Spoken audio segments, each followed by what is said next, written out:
저는 교회에서 새신자 양육을 담당하고 있어요. 얼마 전 교회에 들어온 새신자들 중 일부가 예배에서 별로 말을 안 하고 예배에도 제대로 나오지 않는 걸 알게 됐어요.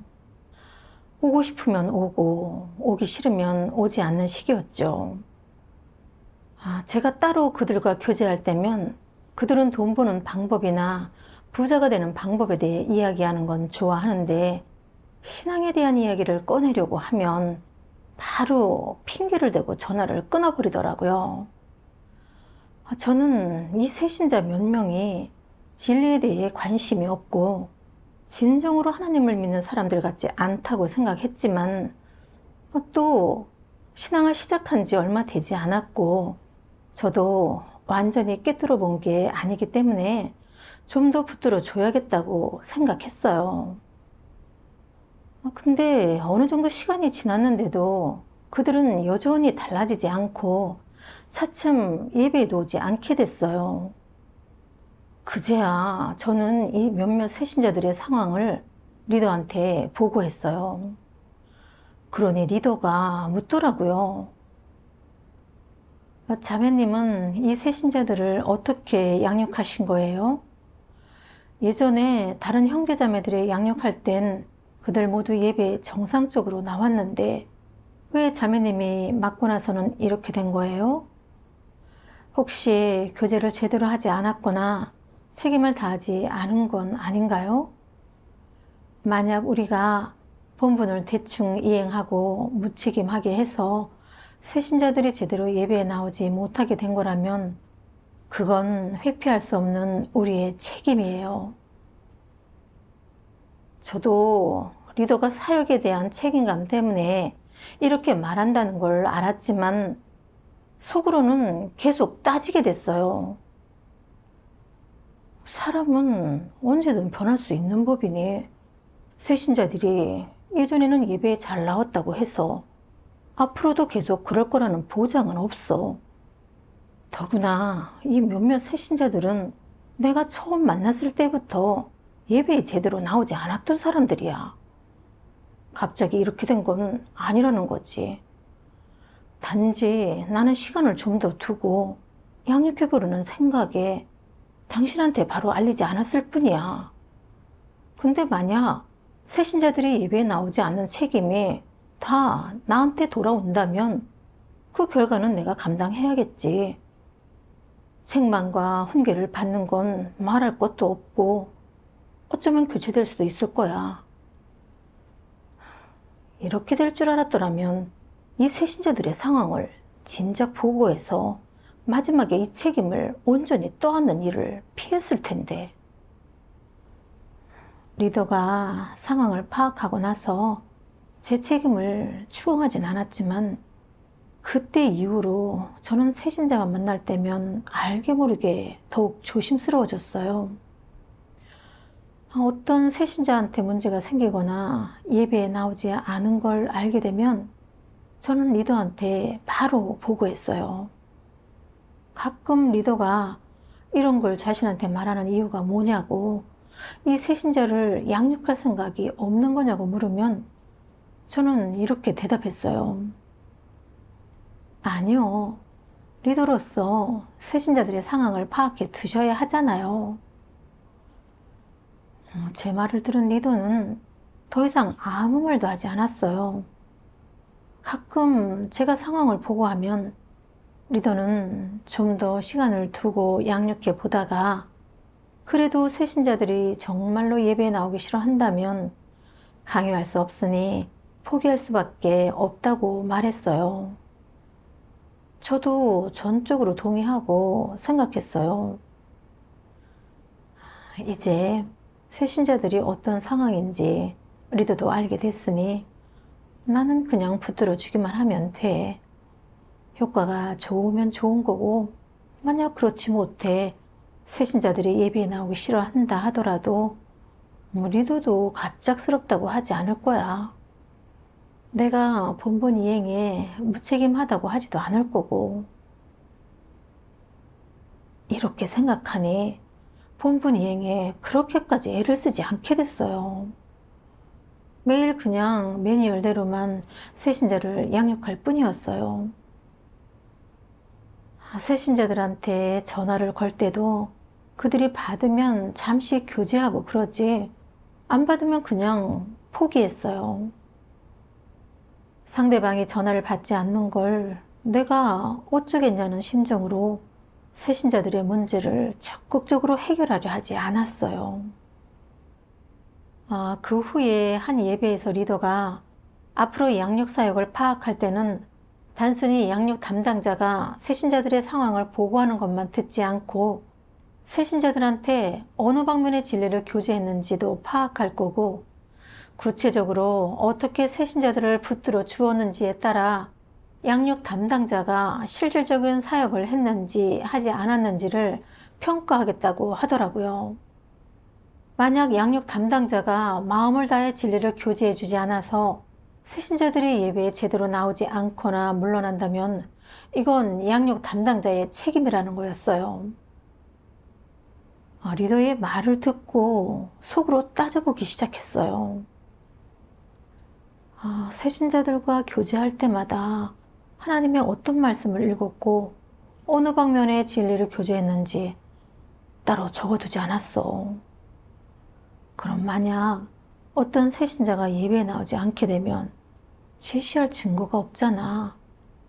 그럼 리더가 내가 실질적인 사역을 하지 않고 새신자 양육에 무책임하다고 여겨서 나를 책망하고 훈계하지 않을까? 그래서 저는 새신자들한테 메시지와 하나님 말씀을 보내는데 집중하기 시작했고, 매번 새신자들한테 어떤 내용을 교제했는지도 기록하기 시작했어요. 제 메시지에 새신자들이 답장을 하지 않아도 그다지 신경 쓰지 않았어요. 어쨌든 보내야 할 하나님 말씀은 다 보냈고 교제해야 할 것도 다 교제했어. 예배에 나오지 않는 새신자가 있더라도 리더가 내 사역 기록들을 보면 무책임하다고 탓하지는 않을 거야. 그렇게 생각했어요. 시간이 흘러 제가 양육을 담당하는 새신자 중 여전히 예배에 나오기 싫어하는 사람들이 있다는 걸 알게 된 리더가 저한테 어떻게 양육한 건지 묻더라고요. 저는 바로 사역 기록을 리더한테 보여주고 생각했죠. 사전에 준비를 해두고 이런 기록들을 남겨놔서 다행이지. 안 그랬으면 아무 증거가 없었을 거야. 그럼 리더가 나를 나무랐을지도 몰라. 다행이라는 생각을 하고 있는데 리더가 그러는 거예요. 사역 기록상으로는 별 문제가 없어 보이는데 몇몇 새신자들이 계속해서 예배에 나오지 않네요. 분명 자매님의 사역에 문제가 있는 걸 텐데 도대체 어떤 문제인지 지금은 간파하지 못하겠네요. 그런데 최근 자매님을 만날 때마다 늘 새신자들의 문제를 보고해 오는 게 뭔가 이상하다고 여기긴 했어요. 자매님이 한번 잘 반성해 보고 문제가 어디에 있는지 살펴보세요.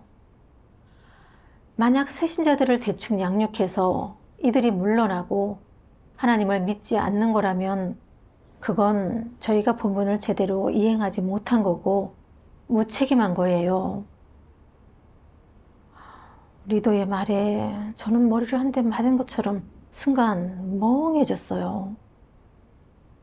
제 문제로 새신자들이 물러난 거라면 그건 제가 악을 저지른 거잖아요. 하나님께 기도했어요. 하나님, 오늘 리더가 갑자기 저한테 이런 말을 하는 것에는 당신의 허락이 있는데 여기는 분명 제가 배워야 할功課가 있을 겁니다.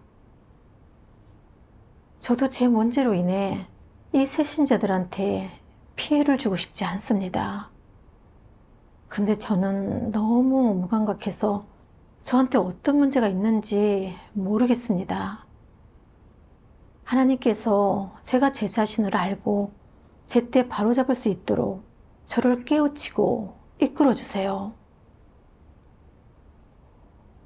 그 후로 며칠간 저는 계속 이 일을 가지고 하나님께 기도드렸어요.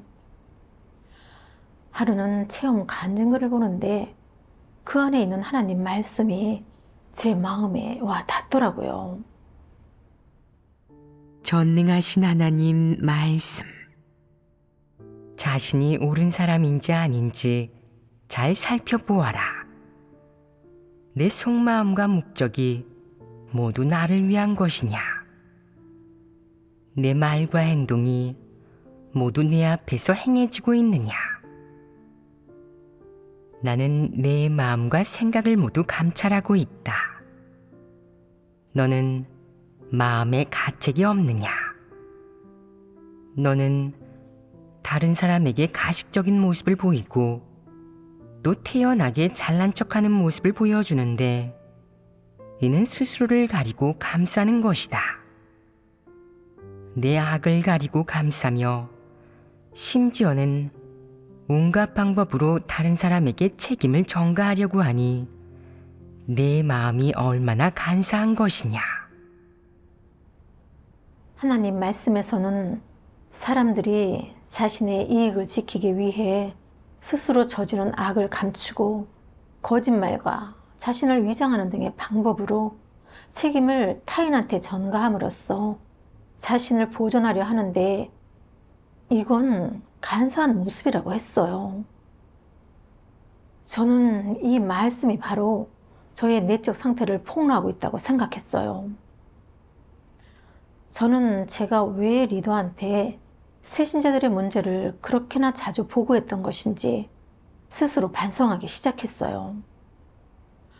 새신자들한테 어떤 문제가 생기거나 그들이 예배에 나오지 않은 걸 볼 때마다 저는 서둘러 리더한테 보고했어요.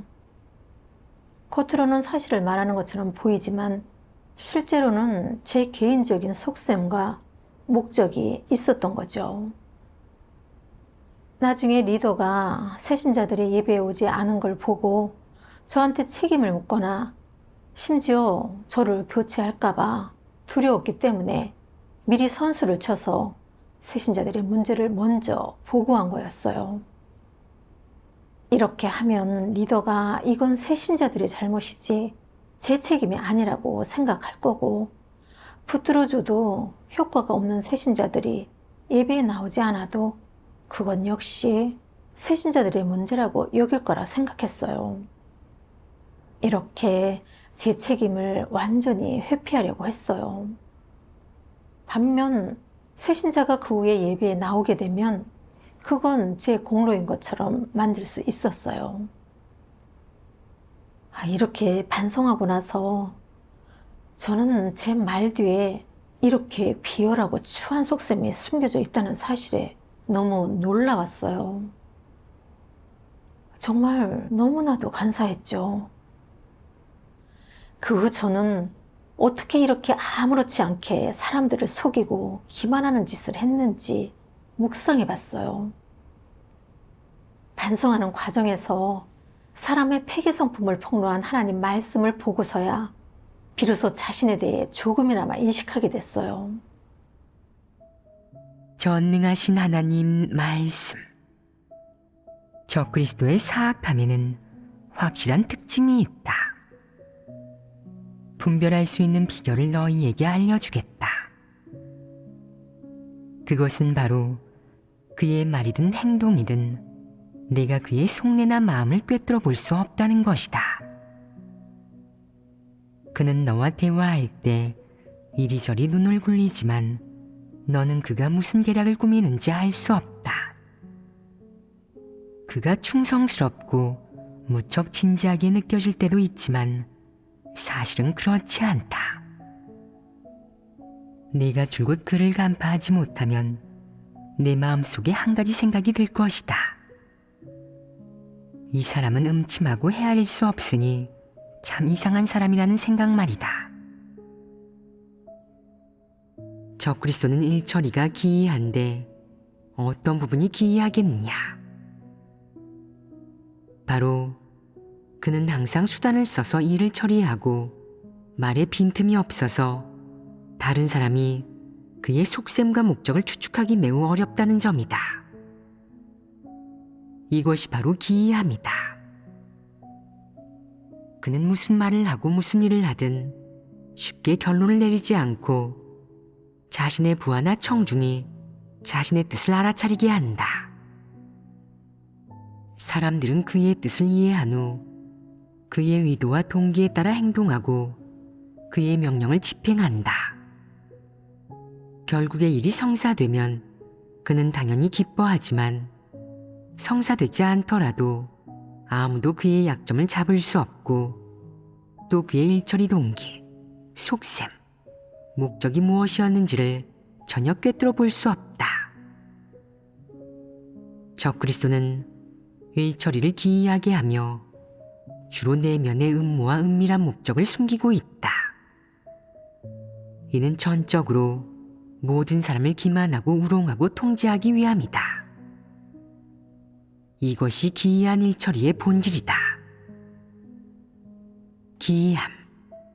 이는 단순히 거짓말을 하거나 나쁜 짓을 하는 것이 아니라 일반인이 짐작할 수 없는 더 큰 속셈과 목적이 있는 것이다.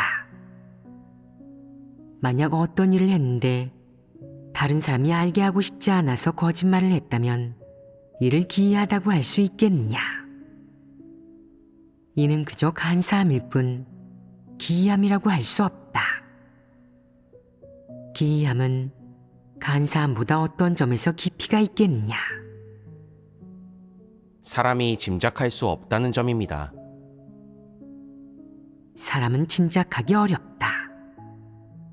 이것이 한 측면이다. 또 무엇이 있겠느냐? 사람들이 그의 약점을 잡을 수 없습니다.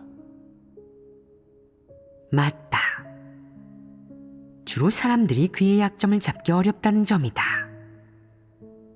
설령 몇몇 사람이 그가 나쁜 짓을 했다는 것을 알고 있어도 그가 대체 좋은 사람인지 아니면 나쁜 사람인지, 악인인지 아니면 적그리스도인지를 분별할 수 없다.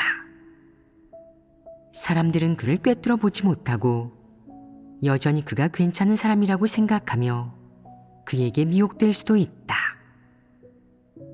이것이 바로 기이함이다. 일반적으로 사람은 거짓말을 하거나 장꾀를 쓰기 좋아한다. 이는 단지 간사함일 뿐이다. 하지만 적그리스도는 일반적인 간사한 사람보다 훨씬 음험하여 마치 마왕처럼 아무도 그의 일처리를 짐작할 수 없다. 그가 정의의 기치를 내걸고 수많은 악행을 저질러 사람을 해쳐도 사람은 여전히 그의 공적과 덕을 찬양한다. 이것을 기이함이라고 한다. 하나님 말씀에서 적그리스도의 사악한 성품과 기이한 행동은 간사한 행동을 하는 폐계 표출과는 다르다는 걸 알게 됐어요. 간사한 행동은 대놓고 거짓말을 하거나 사기를 치는 거여서 다른 사람들이 비교적 쉽게 알아차릴 수 있지만, 기이한 행동은 개인적인 속셈, 목적, 의도를 깊이 숨기고 겉으로는 허상을 만들어 사람들한테 보여줘서 말이나 행동에 아무런 문제가 없는 것처럼 보이는 거예요. 사람들은 뭔가 문제가 있다고 느껴도 아무 증거가 없으니까 그 문제가 뭔지 짐작이 안 되죠. 이렇게 사람들을 속이고 떳떳하지 못한 목적을 이루는 거예요. 하나님 말씀에서 폭로한 내용에 비추어 저를 돌아보니까 겉으로는 새신자들의 상황을 리더한테 바로바로 보고해 적극적인 태도를 보이면서 리더한테 제가 본분에 큰 부담을 갖고 있고 리더의 감독을 기꺼이 받아들이는 듯한 허상을 보여줬어요. 근데 실제로는 예배에 정상적으로 나오지 않는 새신자들에 대한 안 좋은 인상을 리더한테 미리 심어 놓으려는 의도로 그들의 문제를 보고한 거였죠. 이렇게 사전 작업을 해두면 언젠가 새신자들이 예배에 나오지 않게 되더라도 리더가 저한테 책임을 추궁할 일은 없을 거라 생각한 거죠. 또 리더가 저의 사역 상황을 자세히 파악하려고 했을 때 겉으로 보기에는 제가 새신자들과 교제한 내용에는 아무 문제가 없고 제가 자발적으로 새신자들과의 교제 시간을 정해 그들한테 하나님 말씀을 보내주었기 때문에 리더가 보기에 제가 새신자들한테 아주 정성을 들이고 사랑을 베푸는 것처럼 보였어요. 근데 실제로 저는 전혀 새신자들을 진정성 있게 대하고 교제하지 않았어요.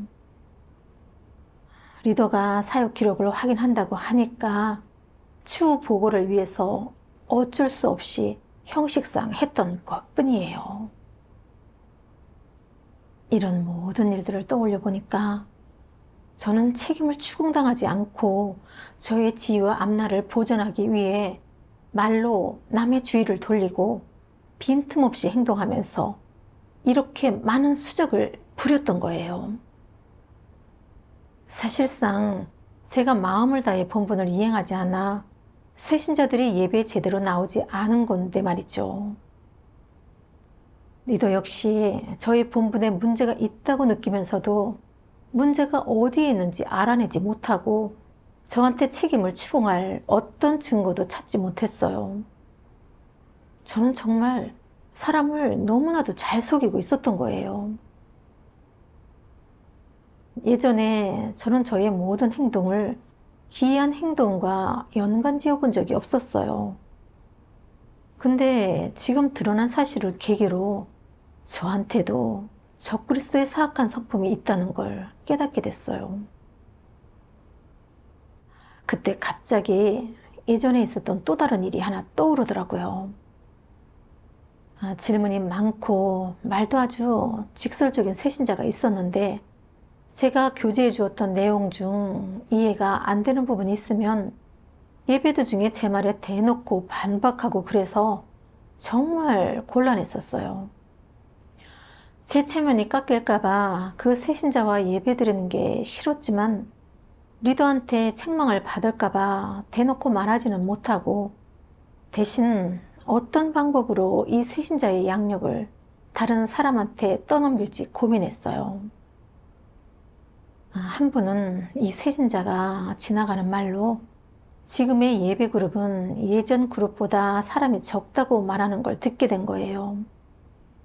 그래서 바로 그걸 핑계 삼아 리더한테 이 새신자가 우리 예배 그룹의 인원이 적다고 불만스러워하고 사람이 많은 예배 그룹을 선호하니까 다른 그룹으로 배정해달라고 말했어요.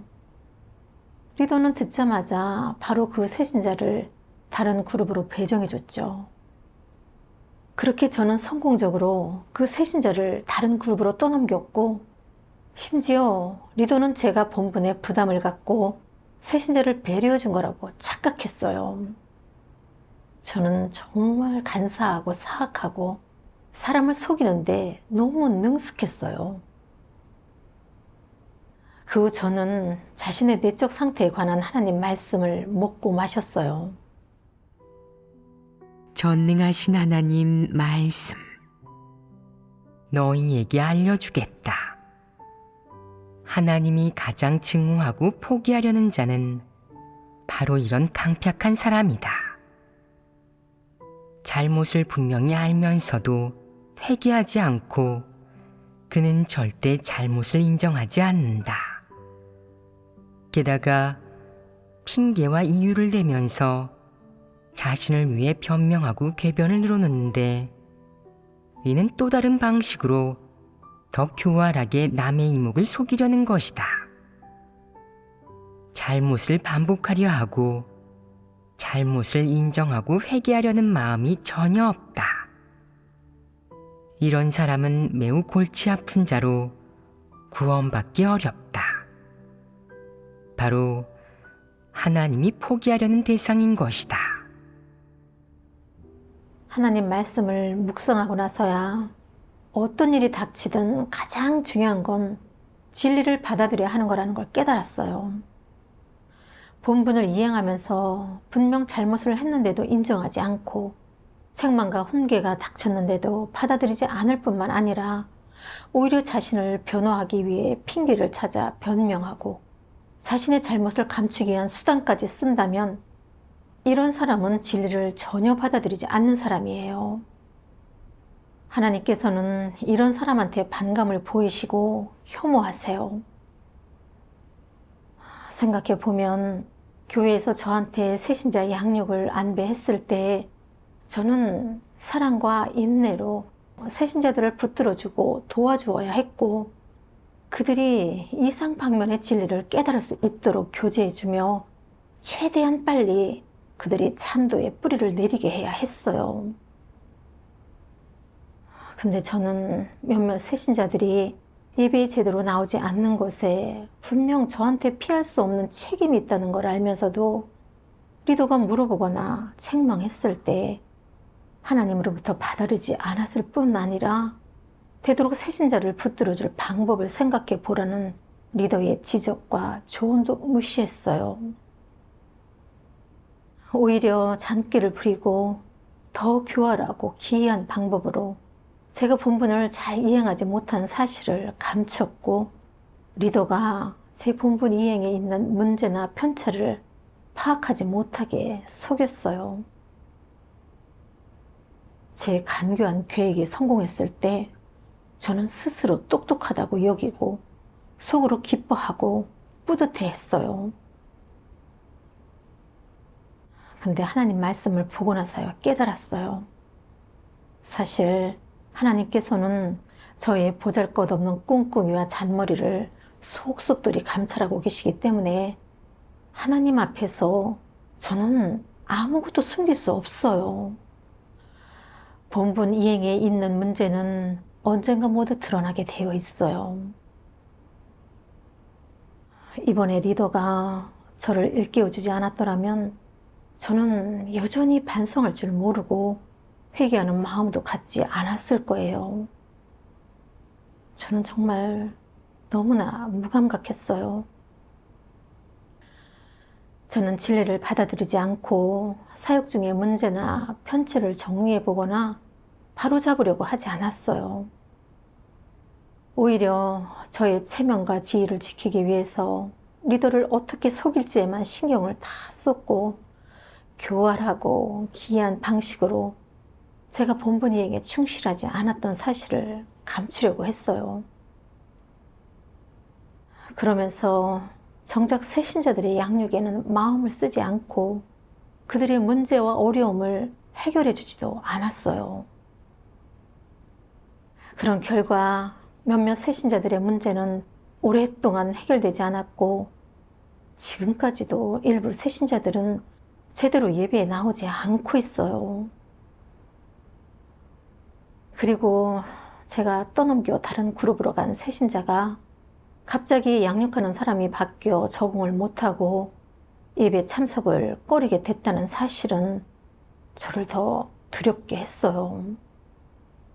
그런데 다행히 형제 자매들이 오랜 시간 인내하고 교제해준 덕분에 그 새신자는 다시 예배에 나오기로 했어요.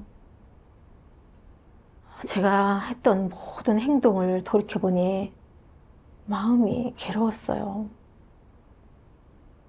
새신자들이 하나님의 말세 사역을 받아들이는 건 결코 쉬운 일이 아니고 이걸 위해 많은 노력과 대가가 필요해요. 그런데도 그 일을 그렇게 가볍게 여겼으니 저는 정말 악을 행하고 있었던 거예요. 만약 리더가 저를 일깨워 주거나 책망하지 않았더라면 저는 지금껏 제가 위험한 경계에 있다는 사실조차 인식하지 못했을 거예요.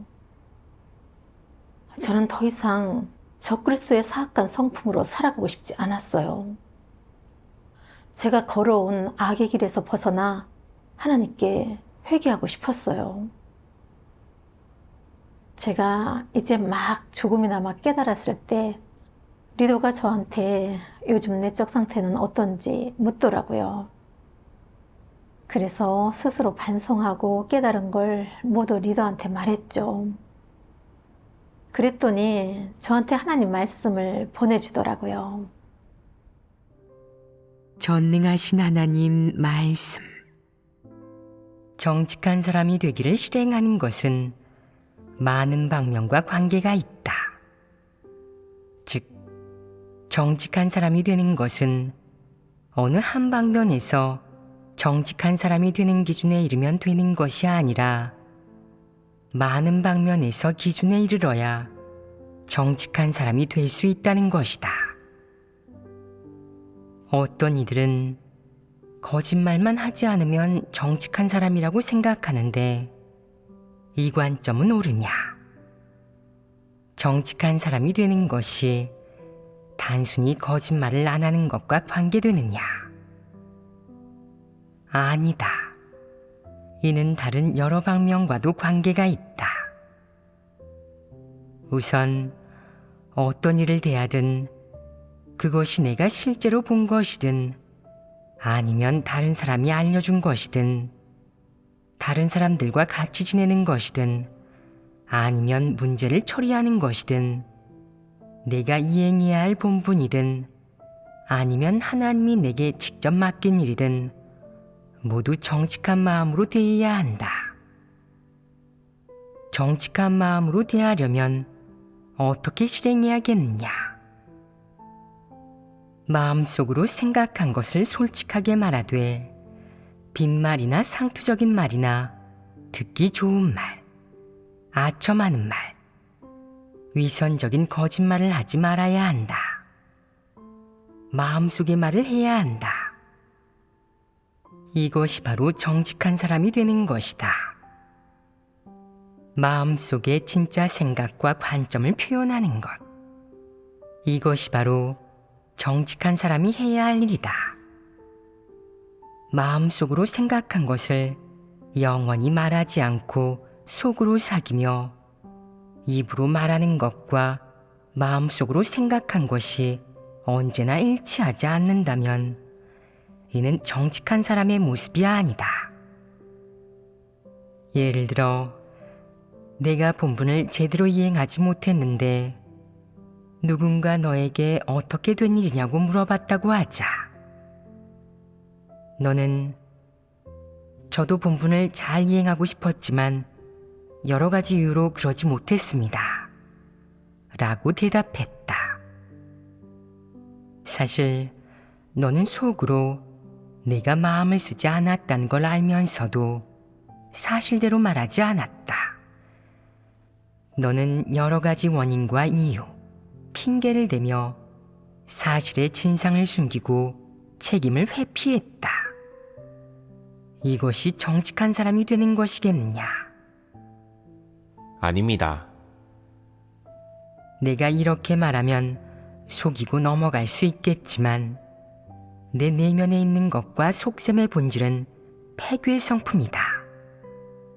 그것을 꺼내서 분석하고 솔직히 털어놓을 수 없다면 정결케 될 수 없다. 이것은 결코 작은 일이 아니다. 너는 이렇게 사실대로 말해야 한다.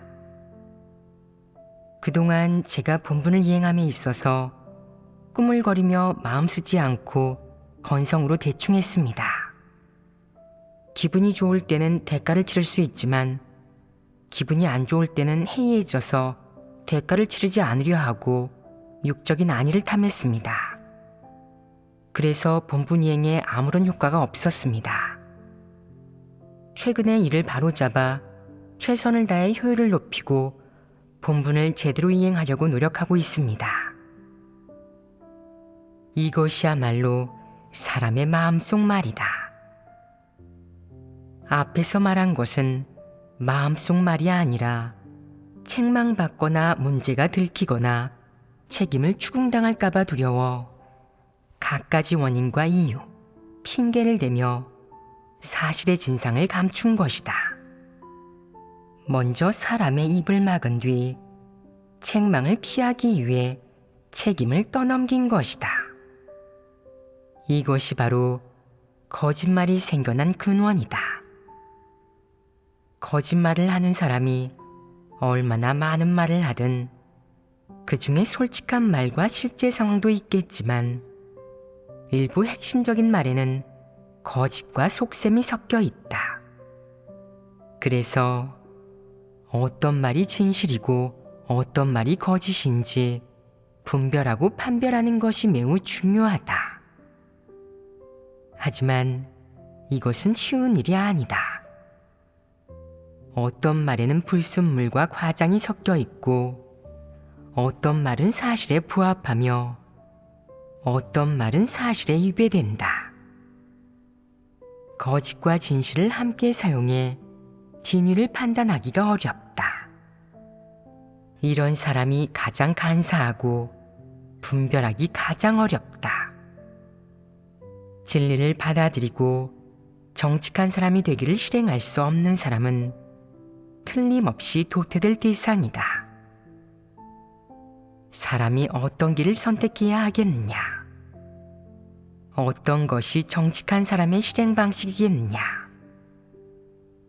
너희는 사실대로 말하는 법을 배워야 하고 활짝 열고 솔직히 털어놓으며 자신의 실제 내적 상태와 실제 문제를 교제할 수 있어야 한다. 이것이 정직한 사람의 실행 방식이며 이렇게 실행해야 옳다. 하나님 말씀을 다 읽고 나니까 마음이 감동되더라고요. 하나님께서는 너무나 우리를 잘 알고 계세요. 하나님께서는 우리가 본분을 이행하는데 문제나 편차가 생기는 건 불가피하다는 걸 알고 계세요.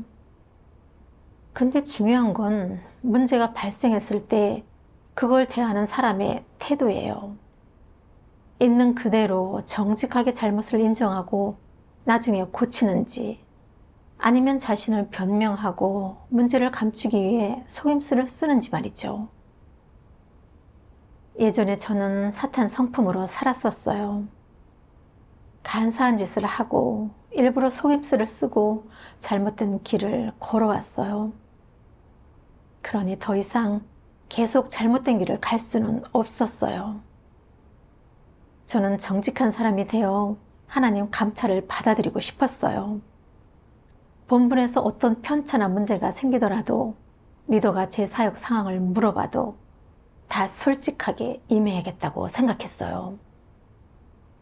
정직한 마음으로 대하고 사실대로 말하고 제 생각을 숨김없이 말하기로요.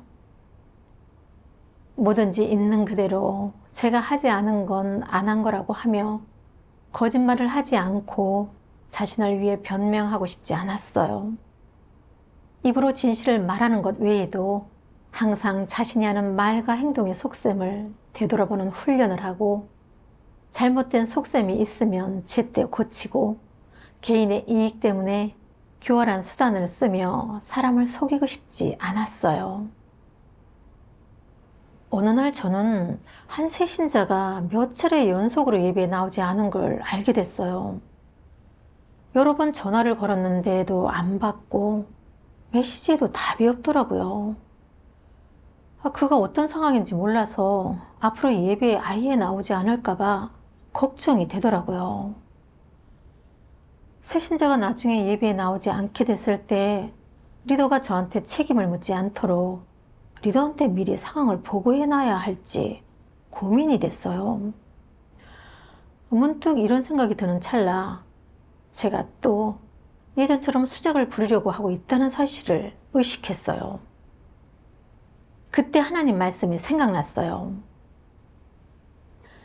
너는 자신의 명예와 체면, 지위를 지키기 위해 어떤 수단을 쓰거나 자신이 잘못한 일을 위해 감추고 꾸밀 필요가 없다.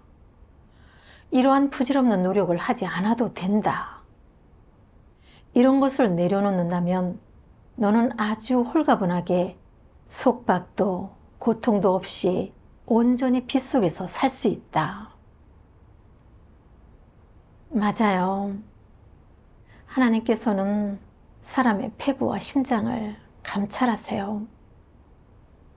설령 제가 기이한 수단으로 사람을 속인다 해도 모든 걸 속속들이 감찰하시는 하나님께서는 결국 모든 걸 드러내세요. 제가 본분을 이행하는 건 하나님을 만족해 해드리기 위한 거지 어떤 사람을 위해 일하는 게 아니니까 사람 앞에서 수작을 부려 자신을 감출 필요가 없어요.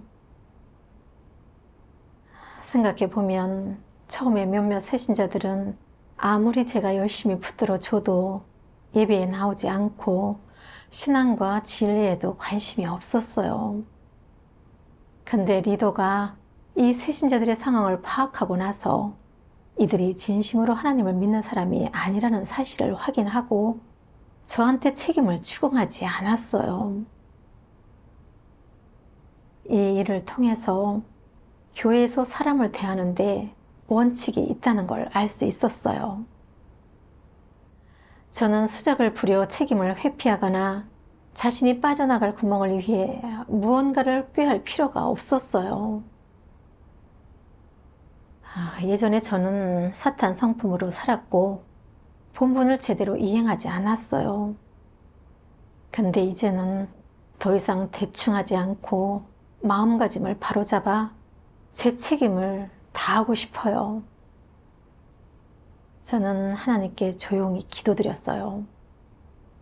저는 변화되어 새신자들을 최대한 붙들어주고 돕기를 원하고 만약 제가 교제해야 하는 진리를 다 교제했음에도 새신자가 예배에 나오고 싶어 하지 않는다면 저는 담담하게 받아들이고 사실 그대로 리더한테 상황을 보고하겠다고 했어요.